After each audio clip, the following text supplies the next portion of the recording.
আজকে আমরা ম্যাগনেট নিয়ে কথা বলবো। ম্যাগনেট কয় প্রকার? ম্যাগনেট হচ্ছে দুই প্রকার। আহ, একটা হচ্ছে তোমার ন্যাচারাল ম্যাগনেট এবং আরেকটা হচ্ছে আর্টিফিশিয়াল ম্যাগনেট। এই ন্যাচারাল ম্যাগনেটকে বলা হয় প্রাকৃতিক চুম্বক, আর আর্টিফিশিয়াল ম্যাগনেটকে বলা হয় কৃত্রিম চুম্বক। তো প্রাকৃতিক চুম্বক বা ন্যাচারাল ম্যাগনেট বা প্রাকৃতিক চুম্বক, এই চুম্বক আম, এই চুম্বক হচ্ছে এই প্রকৃতিতে যেসব চুম্বক পাওয়া যায় সেগুলোকে প্রাকৃতিক চুম্বক বলা হয়। ঠিক আছে, এই ধরনের চুম্বক হলো খনিজ চুম্বক। তাহলে এই ধরনের চুম্বককে বলা হচ্ছে খনিজ চুম্বক।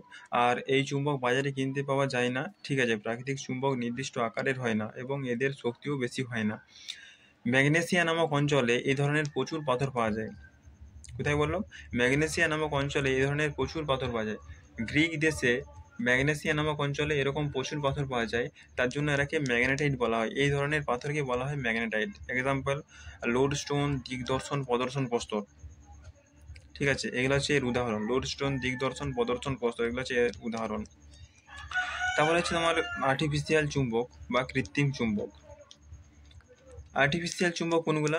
আর্টিফিশিয়াল চুম্বক হচ্ছে যেমন ধরো, ঠিক আছে, তোমার needle magnet, horseshoe magnet, bar magnet, ঠিক আছে, বল এন্ডেড ম্যাগনেট, এগুলো হচ্ছে সব আর্টিফিশিয়াল ম্যাগনেট। আর্টিফিশিয়াল ম্যাগনেট আবার দুই প্রকার, একটা হচ্ছে তোমার পার্মানেন্ট ম্যাগনেট এবং আরেকটা হচ্ছে টেম্পোরারি ম্যাগনেট। ঠিক আছে, পার্মানেন্ট ম্যাগনেট এবং আরেকটা হচ্ছে টেম্পোরারি ম্যাগনেট।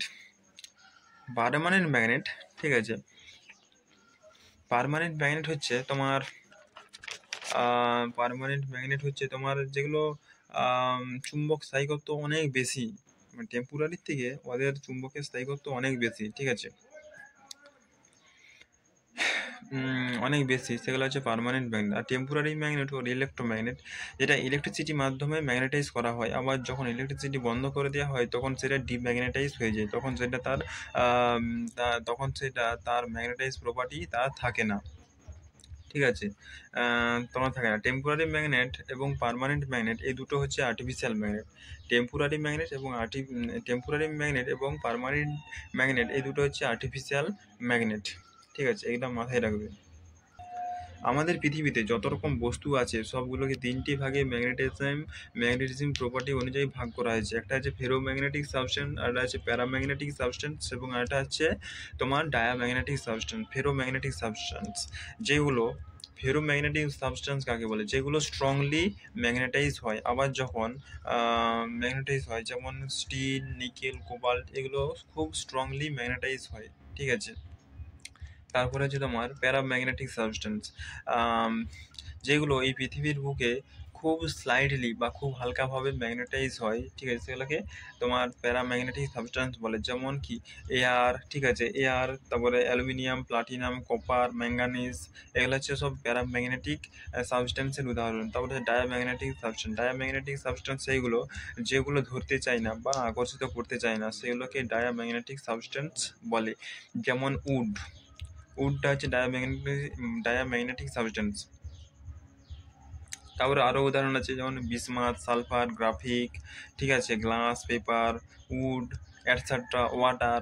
ঠিক আছে, এগুলা হচ্ছে ডায়াম্যাগনেটিক সাবস্টেন্সের উদাহরণ। Bismuth is the strongest of the diamagnetic substance. ঠিক আছে, এগুলো ডায়াম্যাগনেটিক সাবস্টেন্সের উদাহরণ।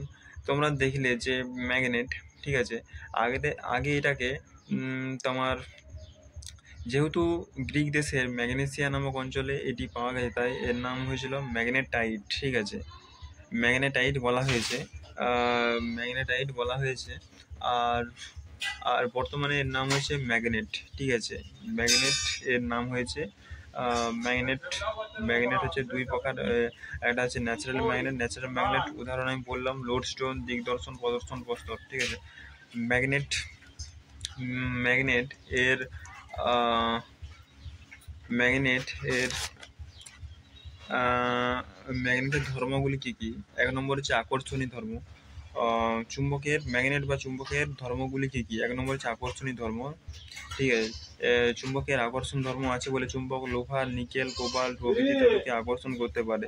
দু নম্বর হচ্ছে দিক নির্দেশক ধর্ম। ঠিক আছে, যে আমাদের যে পার্মানেন্ট আর ইলেকট্রোম্যাগনেট আছে, সেগুলোর কিন্তু আমাদের দিক নির্দেশক নেই, কিন্তু যে ন্যাচারাল ম্যাগনেট ওগুলা দিক নির্দেশক আছে এবং আকর্ষণ ক্ষমতা আছে, দিক নির্দেশক ক্ষমতা আছে এবং আকর্ষণ ক্ষমতা ওগুলার আছে, ঠিক আছে। আর এগুলো আছে দিগদর্শন, প্রদর্শন, প্রস্তর, এইসব কাজে ন্যাচারাল ম্যাগনেট ব্যবহার করা হয়, ঠিক আছে। তো আকর্ষণীয় ধর্ম বললাম যে চুম্বকের আকর্ষণ ধর্ম বাঁধা আছে, চুম্বকের আকর্ষণ ধর্ম আছে বলে চুম্বক লোহা, নিকেল, কোবাল্ট প্রভৃতি তাদেরকে আকর্ষণ করতে পারে। 2 নম্বর হচ্ছে দিগদর্শন, ঠিক আছে। যদি একটা চুম্বককে দড়িয়ে বেঁধে ঝুলে দেওয়া হয়, সেটা পূর্ব, উত্তর ও দক্ষিণ দিকে মুখ করে থাকে।